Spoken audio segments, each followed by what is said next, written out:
Continuing to track the damage in Mount Juliet as well. I want to take you straight to Captain Tyler Chandler. He's giving us a brief update. We want to share that with you. We have are down power lines across our community. There's multiple down power lines and multiple utility poles down across the area. There's also a lot of debris out and about, and we're worried about sharp debris, glass, anything that could hurt someone that's out across these impacted areas. Again, the most impacted areas from Chandler Point, across Old Lebanon Dirt Road, Division Street, Mount Juliet Elementary, up into Willoughby Station. We did check on the school, and the school seems to be fine, which we are grateful for.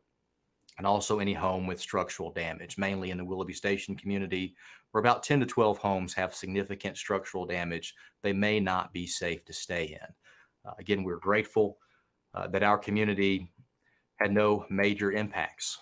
We can't say that for the same across Middle Tennessee and Kentucky, our neighbors across the area, where they've had a lot of reports of stronger wind events that occurred, likely tornadoes in those areas with a lot of death and a lot of injury. And our prayers go out to all those communities who were impacted by this severe weather event that moved across our area from Tennessee to Kentucky, all across the southeast of the United States. We've been through this before with the March 3rd tornado. So just know that your police officers, your firefighters, and public works teams are out working now. We've called in extra staff as a city to ensure that we have plenty of staff available to answer all the calls for service that we have. We're grateful that we have no pending calls for service right now.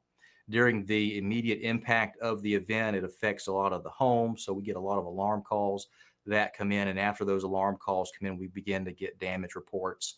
We immediately sent officers out to those impacted areas, and they were checking on residents to ensure no one was seriously injured during this event. There was one injury reported, and that was a self-transport to the local ER due to a laceration, I believe, on their arm or their chest from this type of wind event that occurred. Of course, the Weather Service will come out and survey all the different damage in our community to be able to determine what caused this event. Was it straight line winds, or was it a tornado that caused this event in our community? Again, right now it's unclear. The police department, fire department, and our public works teams, we're not the experts in looking at wind damage to try to determine exactly what occurred.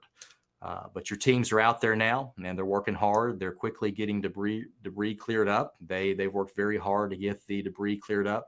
That was already blocking 5 roadways, and now we just have one roadway that's blocked, that's South Green Hill near Willoughby Station. And from what I hear, they're about to get that opened up once they get the utility lines off the roadway. Of course, with any live update that our department does, we love to be interactive in that. If you have any questions about anything, please list that in the comments. I know one question we get quite a bit, does anyone need assistance in these areas? And right now, it seems that most homeowners are just assessing their property, trying to determine exactly what happened. It doesn't seem that many homes and residents will be displaced by this event. There was 10 to 12 homes with significant damage, and those homes, of course, will have to be structurally assessed to determine what happens, but it appears all will have a place to go. If there's anyone out there that does not have a safe place to go today, please reach out. And you're listening live to Captain Tyler Chandler with the Mount Juliet Police Department, providing us with an update there. Still so much work to be done in so many communities across Middle Tennessee and Kentucky.